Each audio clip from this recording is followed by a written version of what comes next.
아버지 하나님, 창조 이후로 많은 어려움이 지나가는 지구를 많이 보셨습니다.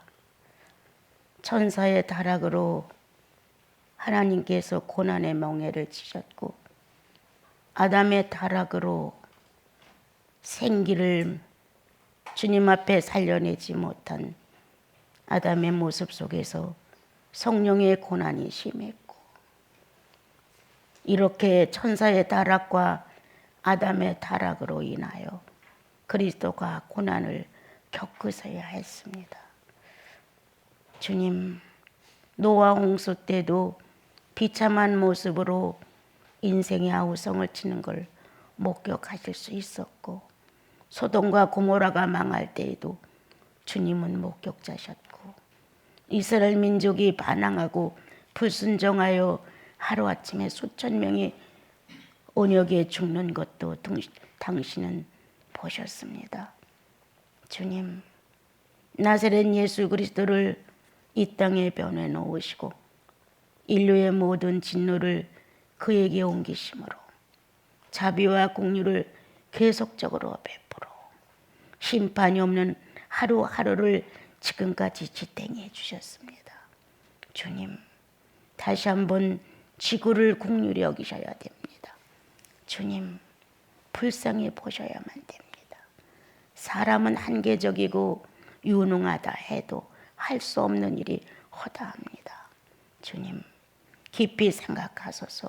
지구에서 일어나고 있는 일들에 대하여 아직까지 그리스도의 재림이 가까이 오지 않았다면 주님은 사랑하시는 마음으로 지구를 따뜻하게 하여 다시 한번 예수 믿는 도가 힘있게 일어나고 예수 믿는 사람들의 진실한 기도가 한때의 지구를 붙들었다는 기록을 남기시옵소서. 많이 사랑해 주셔서 고맙습니다. 예수님의 이름으로 기도합니다. 아멘.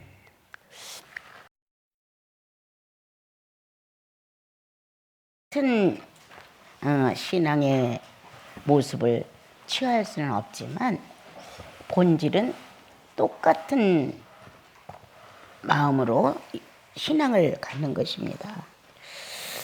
예수께서 우리 안에 존재하심은 나를 대신하사, 나를 대신해서 당신의 인생을 바꿨다는 내용입니다.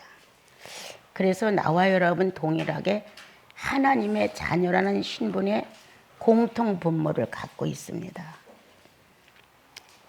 분자는 다 다를지라도 분모는 동일해서 어디서나 같은 마음을 품고 같은 형제 자매라는 의미를 서로 주고받을 수 있는 것은 같은 아버지의 자손이라는 의미가 있기 때문입니다. 근데 그 이스라엘 민족 안에서도 한 아버지의 자손이 12명으로 각자의 개성을 가지고 각자가 분배된 땅으로 가서 살지만 하나님을 여호와를 섬기는 것은 동일했습니다. 서로 12지파가 나뉘어져서 하나는 두 지파 반, 하나는 9지파 반 이렇게 되어 있었어도 동일한 것은 공통 분모는 여호와 하나님이었습니다. 여호와 하나님을 자기의 구속주로 알고 자기들의 창조주로 알고 그리고 하나님의 성령의 깊은 의미를 가지고 사는 하나님의 사람들은 좀 더 진지하게 아버지와 자식 간의 유전자에 대하여 그들은 껴안고 살았습니다, 여러분. 그런데도 불구하고 우리들의 삶은 한 하나님의 유전자를 가지고 살아가면서도 저마다 성장률이 틀렸습니다. 좀 더 자기 자아의 만족을 위해서 사는 사람이 있는가 하면 중간 정도의 상태를 가지고 사는 사람이 있는가 하면 아니면 또한 주님의 목적에 맞게 사는 사람이 있고 각가지의 모습으로 12형제는 12지파는 이렇게 하나님을 섬겨갔습니다. 하나님은 사람을 놓고 어떤 무엇을 정리한 것이 아니고 하나님 자신을 놓고 정리를 하셨습니다. 하나님 자신의 선택권에 의해서 일처리가 됐지. 너는 맏아들이야. 너는 모든 게 뛰어나. 너는 싸움을 잘해. 너는 지혜가 있어. 이런 식이 아니라 주님은 하나님 목적에 맞는 하나님의 선택을 하셨습니다. 그래서 그 일이 이 땅에 있을 때 사람들은 여러 말을 할 수가 없었습니다. 사람의 눈으로, 사람의 판단으로, 사람으로 획을 그은다면 하나도 남아서 존경받을 사람이 없었습니다. 그런데 하나님의 목적은 하나님이 이루시기 위해서 하나님의 선택권에 의해서 일처리가 되었습니다. 그럼을 통해서 우리가 그렇게 존경스럽지 않은 혈통에서 유다 지파에서 예수 그리스도가 나오셨습니다. 또한 족보에 오른 여성들의 이름을 보면 그들의 삶의 노형이 그렇게 뛰어난 사람이 거의 없었습니다, 여러분. 그럴지라도 선택권에 의하여 모든 것은 일처리가 됐습니다. 하나님 아버지는 예수 그리스도를 성삼위 중에 한 분이신 그분을 선택해 놓으시고 전 인류의 모든 사람들의 구세주란 칭호를 허락해 놓으셨습니다. 얼마나 선한지 얼마나 악한지 전혀 가리지 아니하시고 아담의 후예들은 몽땅 죄인이니까 예수 한 분을 선택해 놓으시고 그 안에서 죄 사함이라는 것을 선포하셨습니다. 이제 나와 여러분이 동일한 것은 또 한 번 자녀라는 입장에서 또 한 번 다른 데로 눈을 한번 돌려보면 의인이라는 입장으로 동일한 공통분모입니다. 우리는 공통분모 안에서 한 지체가 연합하여 의를 이룰 수 있지 공통분모를 떠나서는 어떤 것도 합의점을 찾을 수 없습니다. 서로 헐뜯고 서로 비난하고 서로 약점을 말하고 이러한 죄인의 근성을 갖고 사는 우리들로서는 어떤 것도 공통분모를 이룰 수 없습니다. 그런데 예수 그리스도가 죄를 용서했다는 의인이 됐다는 공통분모, 하나님의 자녀가 됐다는 공통분모, 성령으로 말미암아 우리는 서로 교제권을 갖는다는 공통분모, 사람 사이의 교제가 훌륭해서가 아니라 우리는 우리 안에 존재하시는 하나님이신 성령의 마음과 지각과 그분이 사용하고 있는 속성을 가지고 형제 자매들을 내다보고 생각하고 위하고 근심하게 됩니다.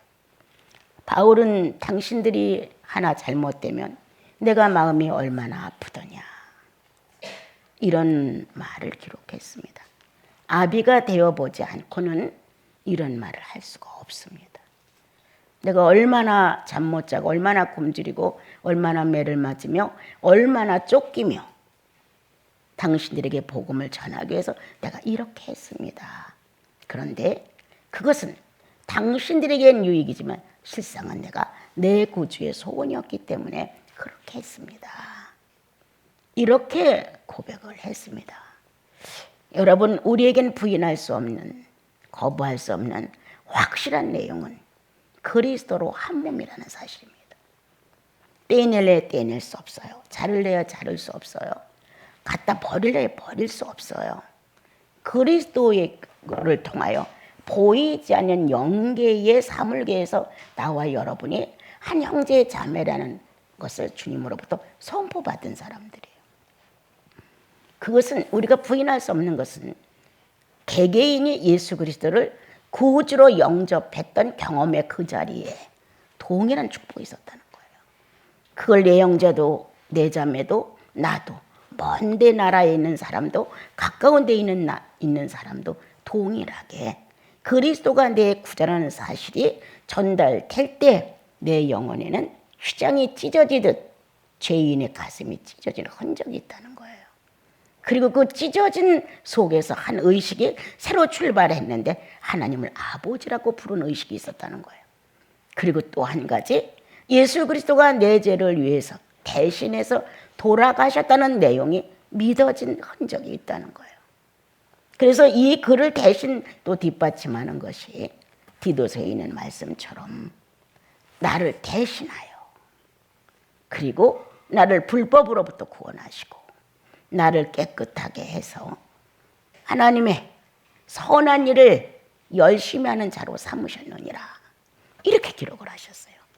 왜 우리는 문자가 있고 볼 수 있는 지각이 있고 깨달을 수 있는 마음이 있고 이런 많은 것들이 있어서 말씀을 읽으면 나를 대신하신 분, 내가 지옥 갈 것을 대신 막으신 분, 내 죄를 대신하여 속량하신 분, 이게 정확하게 우리 안에 있다는 사실을 본인 스스로가 증명을 하는 거예요. 그리고 이렇게 맨날 똑같은 식의 예수는 실증나요, 여러분. 나는 내가 믿어온 대로 고백을 한번 해본다면 1년 지나면 이건 묵은 제도다. 묵은 관계다, 하나님하고 나 사이에. 1년 지나면 많이 가는 거예요. 1년에 적어도 해일이 일어날 수 있는, 내가 고백을 하고 뜨거운 눈물이 쭉 흐를 수 있는 것이 몇 번 지나가야 되는 거거든요. 그래서 새로운 감각을 가지고 주님을 더 애정 있게 부를 수 있는, 그리고 그 안에서 그분의 생존이 내 영혼을 주장하고 있다는 것을 본인이 실감을 해야 돼요.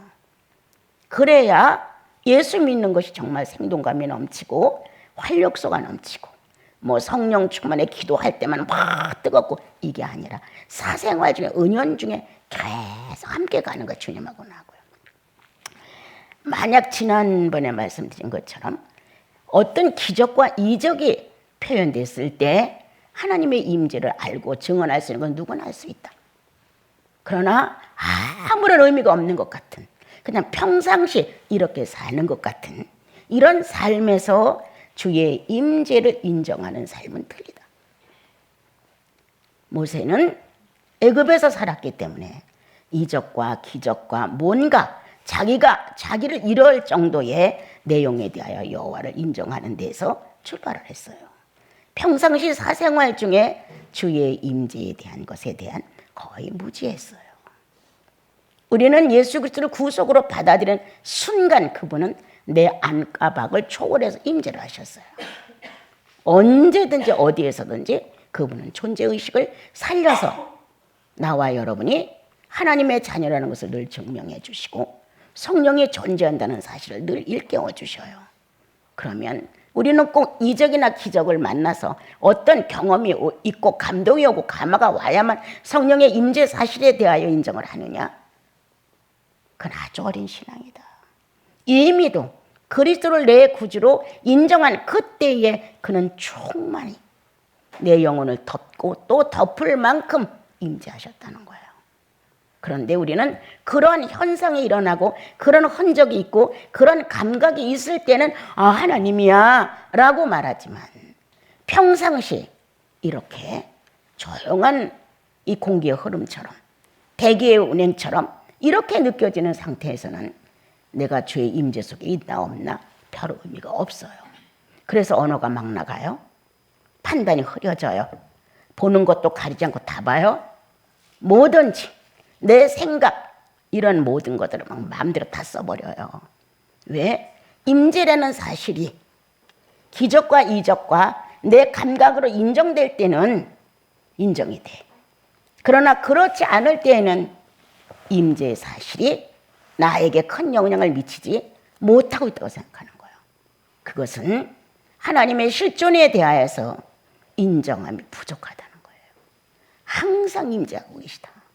어디서나 무엇을 할지라도 이 임재의 사실이 자기 영혼 안에 자기의 삶에 익숙해지면 막 구태여 죄를 안 지려고 몸부림을 치고 잘해보려고 몸부림을 치고 뭔가 내가 조금 더 달라져 보려고 이렇게 애태우지 아니하여도 임재 사실에 믿음이 가느냐, 임재 사실에 경험이 있느냐, 내가 임재에 대하여 감각이 없다 할지라도 내 마음의 인격이 어느 날 그 임재를 인정했느냐, 그리고 지금도 인정하고 가느냐, 그렇다면 변한다는 거죠. 모든 의식기관에 그분의 임재가 충만하니까 나라는 한 사람의 의식기관에 성령을 통하여 하나님의 임재는 충만하다. 하나님의 말씀이 세상에 충만하니 아니하더냐. 모든 피조물 중에 하나님의 살아계시는 능력이 충만하지 아니하더냐. 그렇다면 구원받은 나와 여러분의 인격 안에는, 생명 안에는 오직 더 충만하겠느냐. 여기에 기준을 우리는 하지 않고 막 기도나 한 몇 시간에서 증언이 오고 찬양을 불러서 조금 감동이 오고 말씀이 뭔가 깨달아지고 이럴 때만이 신적 존재를 의식한다는 거죠. 이건 아닙니다, 여러분. 나와 여러분은 구속을 인정하는 것만큼 예수 그리스도의 사심이 확실하다고 인정하는 것만큼 자기 사생활 중에 임재 속에 묻혀 있는 거예요. 우리가 히브리서를 배우다 보면 성막이 이렇게 되어 있단 말이에요. 그 성막 안에 모든 것이 다 들어있어요.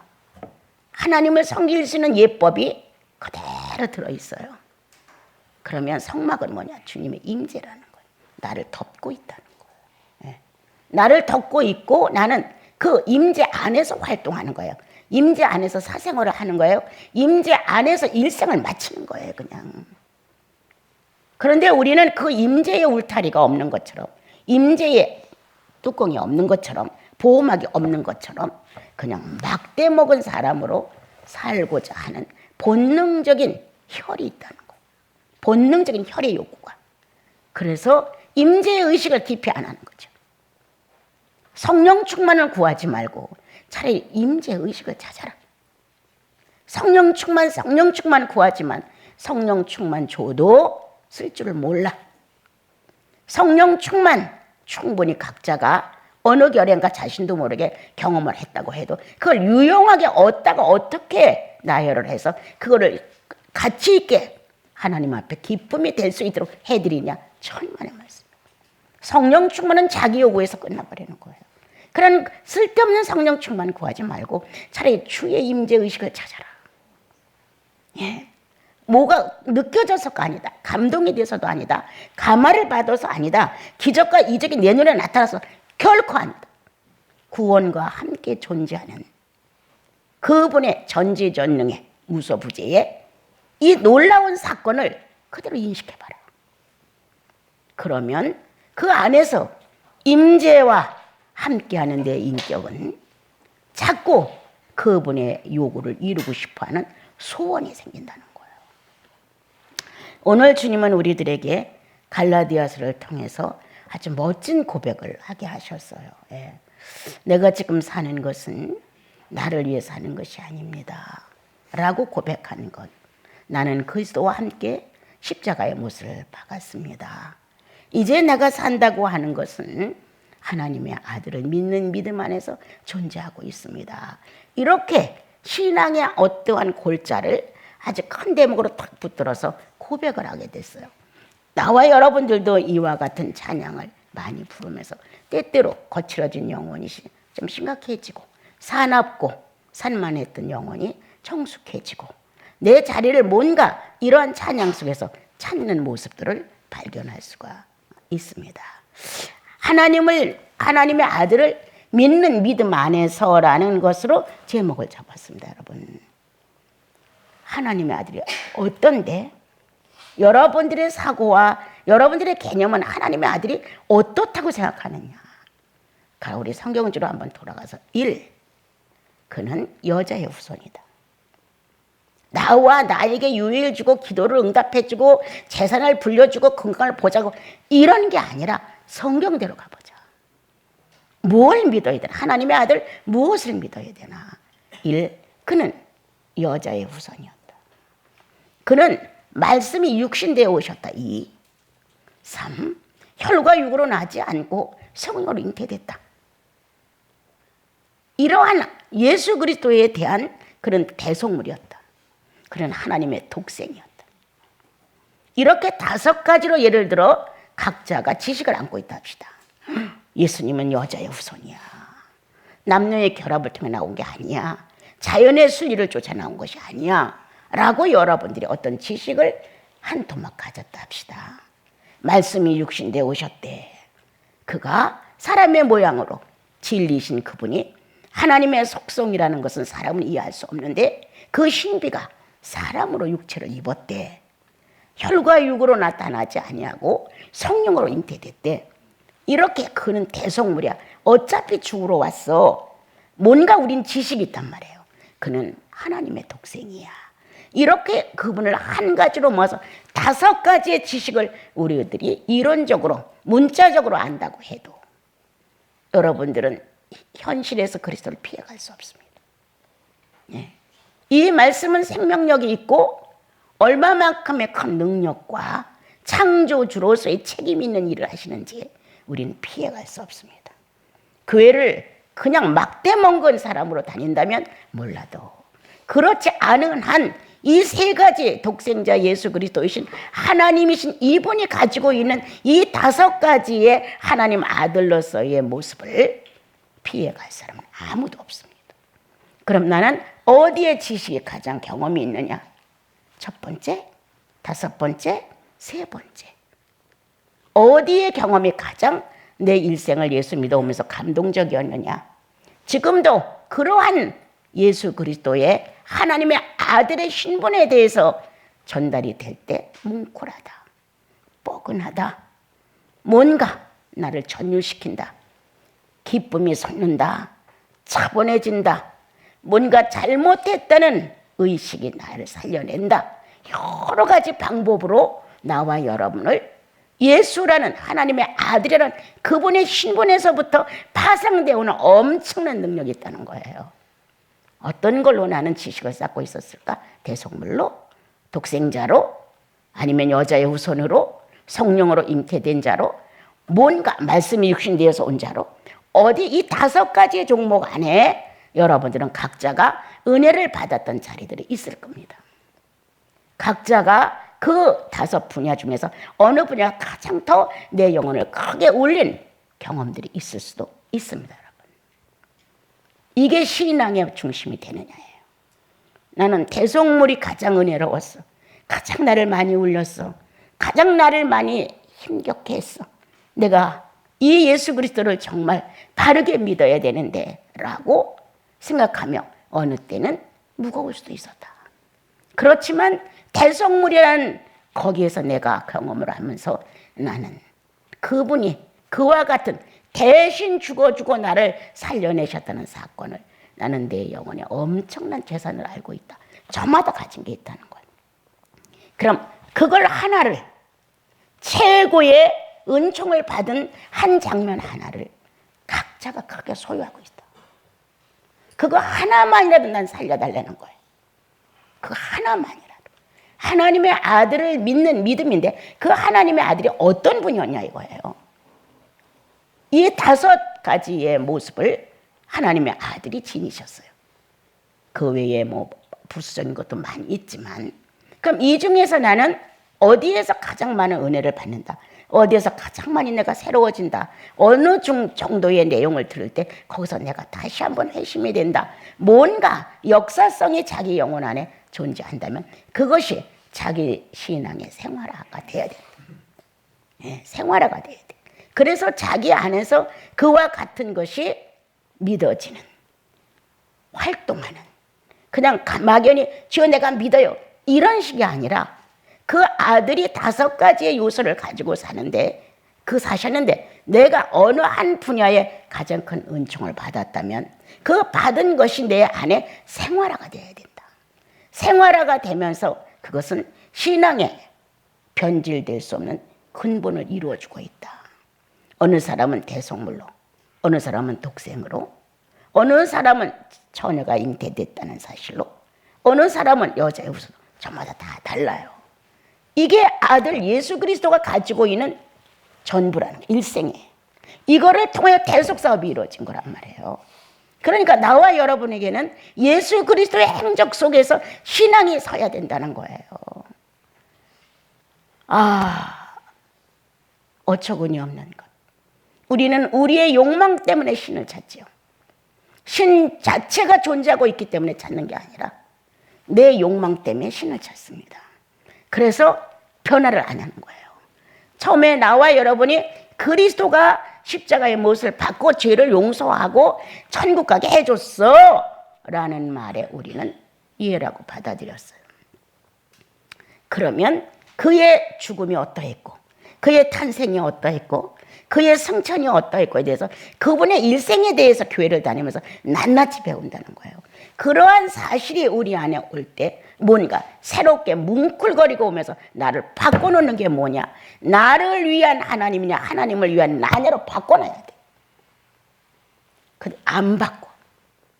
끝까지 하나님은 요술방맹이, 하나님은 내 해결사, 하나님은 모든 걸 초월하는 전능자, 이렇게 나의 어떤 육체적인 욕구의 삶의 7, 80에 해당되는 하나님이 되었으면 되는 거예요. 그렇게 바라고 있는지도 몰라요, 여러분. 그렇다면 이건 너무 허무하다. 너무 가치가 없다. 이렇다면 우리는 나와 여러분 스스로 찾는 자. 왜 그렇게 하셨을까? 왜 여자의 후손으로 오셨을까? 어떻게 하다 성령의 잉태설로 오셨을까? 그분이 어떠한 과정으로 어떠한 모습으로 하나님의 선한 뜻을 성취하고 갔는가에 대하여 내 마음에 의문이 되어야 되는 거예요. 알고 싶다. 난 주님께 물어보고 싶다. 왜 이렇게 하셨는지. 그래서 그때부터 방향이 전환되는 거예요. 예. 나를 위해서 존재하는 하나님으로라는 마음으로 하나님을 추구하는 게 아니라 하나님께서 해놓으신 일들 속에서 내가 발견이 되는 거예요. 그러므로 어떻게 하면 하나님을 위한 내가 될까? 어찌하든 말 한마디라도 예수 믿는 사람답게 할 수 있을까? 어떻게 해야 영생을 얻었는데 영생을 얻은 보이지 않는 신비의 공간에 대한 사실을 조금이라도 맛보고 세상을 떠날 수 있을까? 주님은 부활이라고 말하고 승천이라고 하는데 이 공간계를 이 물리적인 상태에서 무엇을 얼마나 알겠는가? 그런데 이거를 떠나 하나님 자신의 신적 공간의 의미도 조금은 경험하고 가지 않겠는가? 해야 되지 않겠는가? 우리는 성령을 통하여 무디었던 마음이 하나님을 깨달을 때가 있었다.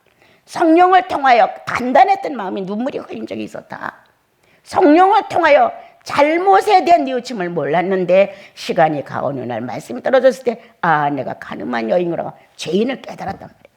이렇게 물질이 보이지 않는 세계에 엄청난 신의 의식을 가지고 나를 울렸다는 거예요. 물질 속에 있는 한 의식을. 이거를 그냥 알게 한 게 아니라 이 속에 있는 이 물질을 통과하고 하나의 하나님을 향해 존재를 느낄 수 있는 이런 의식을 그분이 울렸다는 거예요. 누구나 난 다 경험이 있다고 생각하거든요. 거길 조금만 더 노력해봐라. 내가 얼마나 둔했냐. 성령 충만 그때뿐이었고 제 사생활로 들어오면 난 보통 나다. 이렇게 살았는데 이러한 내 모습에 대하여 주님이 어느 날 조명을 했다는 거예요. 색다르게 내가 바꿔지기 시작을 하죠. 부지런해지고 주님에 대해서 깔끔해지고 정결해지고 뭔가 좀 더 의미 있게 살고 싶고 이렇게 내 육체 이 물질이 변화를 일으킬 정도로 보이지 않는 의식의 축복이 왔다는 거예요. 그럼 분명코 연계는 있다는 거거든요.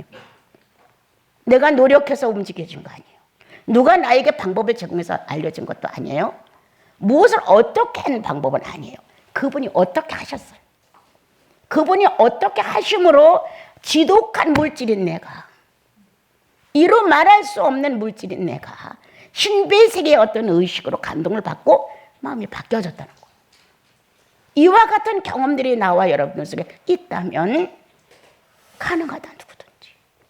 왜 이대로 물질에 의하여 그냥 덮어놓고 살다 죽는 날만 기다리다 죽겠느냐? 결코 아니다. 영생이라는 하늘나라, 아버지의 나라, 예수가 승천하신 나라 반드시 있습니다. 없는 거를 가짜로 기록을 할 수는 없습니다, 여러분. 그런데 구원에 대해서 우리가 인정을 했어요. 성령 존재하는 거 인정을 했어요. 그런데 사후의 세계가 현실에서 성령을 통하여 연계가 있다는, 영생이 확신된다는 사실에 대해 우리는 둔감해요. 원하지도 않아요. 뭐 죽으면 천국 가는 거지 이렇게 이제 믿다가 그동안 수고했으니까 천국 가면 되지 이런 식이에요. 살아서 물질을 통과하여 내 의식을 뭔가 감각시켜 물질을 초월하고 반응할 수 있었던 놀라운 신비체가 있다는 사실이에요. 여기에 마음을 좀 더 기울여 보자. 그래서 하나님의 아들이 어떤 분인가에 대하여 좀 더 진지해 보자. 그러므로 이 5가지 하나님의 아들이 가지고 있는 면에 어느 면에 내가 가장 익숙하다. 그럼 그것을 자기 생활의 중심으로 놔라. 그리고 그 다음 것들을 고민해봐라. 주님, 어떻게 처녀가 잉태할 수 있었습니까?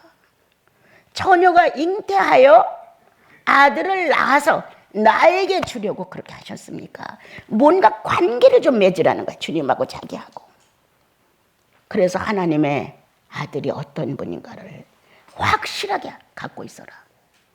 그리고 그 확실한 아드님에 대한 속성을 내 삶에 조금씩 더 옮겨놓고 가라.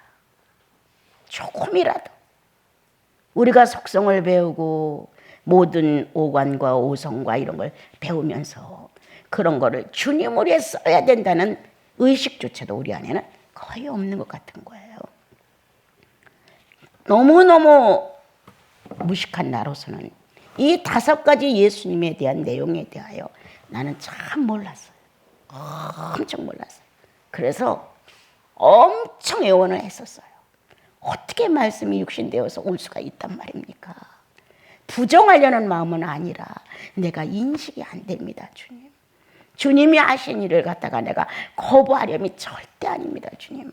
내가 거기까지 미치지 못해서 안타까워하고 있습니다. 어떻게 처녀가 잉태할 수 있습니까? 라든가 뭔가가 하나님의 아들 예수 그리스도가 지니고 있는 일생의 어떤 모습에 대하여 우리는 선한 고민을 조금은 하고 가야 되지 않을까. 내게서 가장 나의 신앙의 예수 그리스도의 일생의 5가지 내용 안에 내 마음에 크게 자리 잡고 있다면 독생하신 하나님이었어요. 독생. 육체로 올 수 있는 유일하신 하나님이라는 것을 로고스를 통해서 깨닫게 하셨어요. 그때 엄청난 양이 내 영혼 속에 밀려왔던 거예요. 얼마나 무지하냐. 얼마나 아는 게 없냐. 기도만 응답받는 걸로 알았던 나. 갖가지 많은 성령을 통해 은사가 그냥 널브러지게 많았던 나.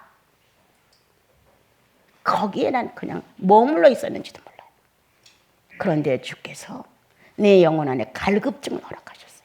이거 갖고 안 돼. 이거 갖고 안 돼. 이거 아무것도 아니야. 이건 초콜릿이야. 이런 식으로 내 안에 갈급증을 허락해 주셔서 방법은 성경 안에서 찾아야지 다른 방법은 어디가 찾을 데가 없는 거예요. 그리고 교회도 제대로 못 가는 나로서는 누가 데려다 줘야만 가니까 1년에 몇 번 나가는 나로서는 성경을 근거로 예수님을 찾지 않으면 찾을 수가 없는 거예요. 가르쳐주는 자가 없어서 너무 모르겠는 거예요. 여러분 성막 같은 거는 암흑이었어요. 나한테는. 읽어야 글자야. 읽으면 그냥 글자일 뿐이에요. 무슨 해석이 옵니까 처음에. 왜 이런 건 만들었는지 왜 이런 뜻을 가지는지 전혀 아주 황무지였어요. 이러한 캄캄한 나에게 주님이 너무 애를 태우고 알고자 원하니까 어느 날 여기에 의미를 심어주시고 알게 하셨어요. 그러므로 인하여 그분의 은총 안에 조금씩 지식이 넓혀갔던 거예요. 그럼 얼마만큼? 그만큼 녹았다. 내 심정이 녹아내리는 샘물이었다면 엄청 녹아내렸다. 얼마나 알고 싶었는지. 입술이 다 들어가 껍질을 비낄 정도로 애가 탔었어요. 음식을 갖다 놓으면 아무 맛도 몰랐어요. 무슨 맛인지를 모르겠는 거예요. 그렇게 애가 탔었어요. 참으로 그때 주님 독생 하나님의 독생자가 나타나느니라. 요한복음에는 이 말씀이 엄청나게 나에게는 힘있게 와닿은 거예요. 나도 모르게 소리를 꽥 지르면서 항상 저는 혼자 있는 걸 좋아하잖아요. 예. 항상 혼자서 말씀을 조용한 가운데 읽으면서 주님과 이렇게 같이 가는 그런 모습을 제가 언제 좋아했어요. 그러니까 혼자 소리를 질러도 남들은 잘 몰라요. 그러니까 혼자 막 소리를 이제 막 질렀던 거예요. 아, 그런 거였습니까, 주님? 하나님 그런 거였어요? 이렇게 훌륭한 나를 왜 가르쳐줘요? 다른 사람을 가르쳐주지? 하고 막 엉엉 울면서 유명한 하나님의 종들이나 목사님을 가르쳐서 이런 걸 가르치라고 하지 왜 나한테 이런 걸 가르쳐줘요? 나는 이 방구석에서 나 외에 누가 있어요? 이렇게 할 정도로 울면서 육체로 올 수 있는 유일한 하나님이었다는 거예요. 독생이. 이 놀라운 사실을 깨달으면서 하나님의 거룩한 신비가 나를 막 주관하시더라고요. 그랬구나. 유일한 하나밖에 없는 육체로 올 수 있는 하나님 한 분 예수 그리스도였다는 거예요. 하나님의 부분 중에 물질화될 수 있는 부분을 예수라는 이름을 가지고 등장하셨다는 거예요. 이 내용이 내 영혼을 엄청 새롭게 했어요, 여러분. 예. 막 누워도 일어나도 뭐를 해도 나도 모르게 막 감탄이 막 쏟아지는 거예요. 어떻게 이렇게 영혼 안에서 화답이 되더라고요. 이게 내 기본에 깔렸어요. 예. 지금도 이 요한복음을 읽으면 그 자리에 오면 눈이 멈춰져요. 시선이 멈춰져요. 얼마나 강력하게 나를 주관했던 거예요. 이 무식을 열고 이 무식을 깨고 이 완고를 깨고 종교성의 흥미를 깨고 정확하게 예수와 한 분을 바로 볼 수 있도록 역사했던 내용. 육체로 올 수 있는 단 한 번의 하나님이 독생이라는 것이었어요. 이런 내용을 깨닫고 주님 앞에서 나는 평생 내가 성경만 보며 일생을 살아보리라 이렇게 마음을 먹었는데 어쩌다 이렇게 여러분들을 만나 공동체가 되어 갔습니다. 그러니까 난 실력이 없어요. 난 사람을 다루는 실력도 참 없어요. 예. 그냥 첫 번부터 예수님 만나서 지금까지 그냥 혼자 예수 믿고 이렇게 좋은 말씀 받으면 그냥 기록을 해놓고 이렇게 사는 걸로 내 마음을 가졌기 때문에 이게 사람을 다루는 것도 잘 모르고 관계도 잘 모르고 그냥 여러분들이 나를 위해서 많이 희생해주고 많이 용서해주고 용납해주고 그러니까 이게 이루어져 나가는 거지. 기대하고 왜 못해 왜 안 해 이렇게 여러분들 마음속에 있으면 같이 가기가 힘든 거예요. 나는 더 이상이 넓힐지도 몰라요. 예. 지금도 시간 나면 그냥 주님하고 앉아있는 것 누워서도 시간을 놓치지 않으려고 주님에 대한 얘기를 듣는다든가 아니면 묵상을 계속 한다든가 이런 생활이 그냥 내 생활인 거예요. 오늘 주님이 하나님의 아들을 믿는 믿음이 뭐냐? 오늘 소개가 뭐냐? 너하고 어떤 관계냐? 대성물의 관계야? 성령으로 잉태된 관계야? 독생의 관계야? 여자의 후손의 관계야? 어떤 게 말씀으로 오신 게 관계야? 어떤 게 너와 관계가 깊으냐? 가장 깊은 하나님의 아들에 관해 그 가장 관계 깊은 걸 믿음으로 해라. 믿음은 생활하라는 거예요. 예, 생활하라. 그리고 그 믿음을 가지고 그분의 역사 사건을 가지고 하나님을 침노에 들어가라. 우리가 하는 것도 아니라 그분이 다 하는 거예요. 우린 조금만 시간의 여유를 가지고 그분께 시간을 좀 드리는 것 뿐이에요. 자, 그렇게 되면 그 믿음이 뭐냐? 믿음은 주여 내가 믿습니다. 이렇게 믿음이라는 그 자체로 끝나면 가짜라는 거예요. 나는요. 활동해야 한다 믿음은. 우리가 돌을 갖고도 부처님이 이분이 성이냐 믿습니다. 나무로 깎아 놓고 믿습니다. 이런 식의 믿음이가 내가 생각하는 믿음이가 아니에요. 믿음이 아니에요. 믿음은 하나님의 의지다. 믿음은 하나님 존재성에 대한 의지이기 때문에 요동할 수 없다는 거예요. 주님이 나를 믿어주는 이유가 뭐예요? 구속받았기 때문에. 구속은 변질될 수 없다는 확고한 내용을 우리에게 심어주었어요. 그분의 의지가 그분의 믿음이 나를 붙들고 있어요. 이건 바꿔줄 수가 없어요. 그러므로 말미암아 나와 여러분도 동일한 것은 내게 이러한 예수 그리스도 하나님의 아들로서의 신분에 갖춰진 이 속성들에 대하여 또 이 역사권에 대하여 나는 어디를 갖고 있느냐, 그리고 그것을 어떻게 믿고 있느냐.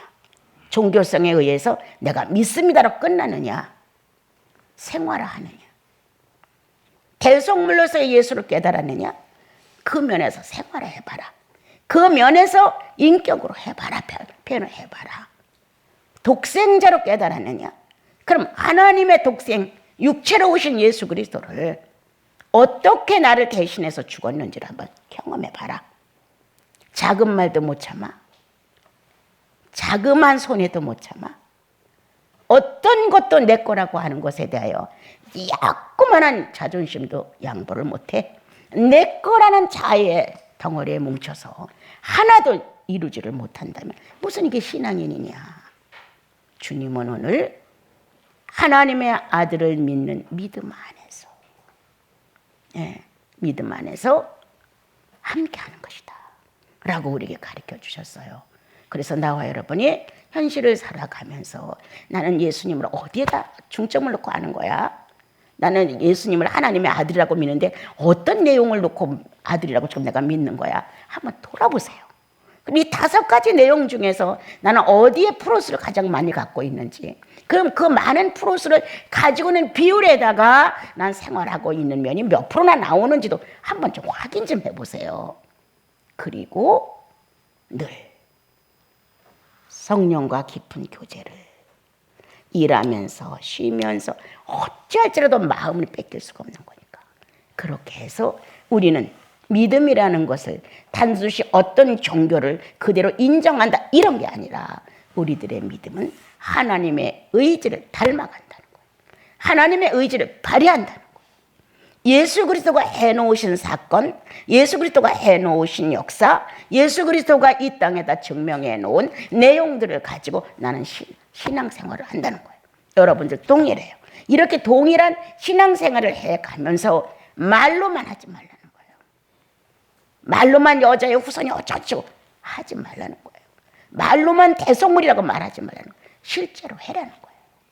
하나님의 의지가 너를 붙들고 움직일 수 있도록, 하나님의 감성이 너의 감성을 붙들고 같이 움직일 수 있도록, 하나님의 지성이 너의 지성을 붙들고 같이 일할 수 있도록, 같이 역사할 수 있도록, 사건을 완료할 수 있도록 해봐라 라고 주님은 우리에게 가르쳐 주시는 거예요.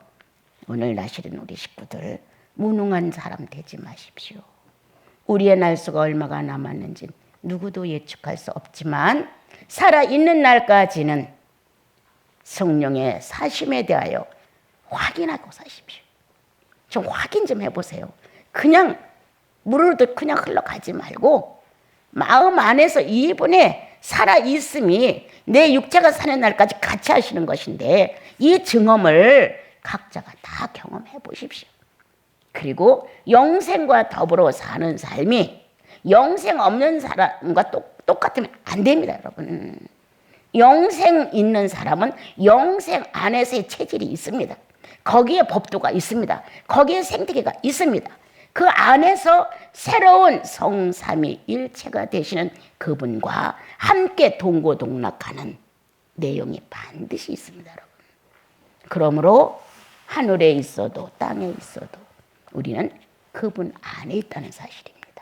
한 주를 여러분 살아가면서 내가 하나님의 아들을 믿는다는데 뭘 믿고 있는 걸까? 그 믿음을 또 가지고 내가 생활해야 된다는데 하나님은 내 의지가 없어서 나를 붙들고 그 의지를 사용하지 못하는 거 아니실까? 하나님은 감성을 사용하고 싶은데 내 감성과 연합이 될 수 없어서 감성을 사용하지 못하는 거 아니실까? 이렇게 한번 고민도 해주시면서 예수인다운 마음이 좀 됐으면 좋겠어요. 예수인다운 표정이 됐으면 좋겠어요. 예수인다운 음성이 됐으면 좋겠어요.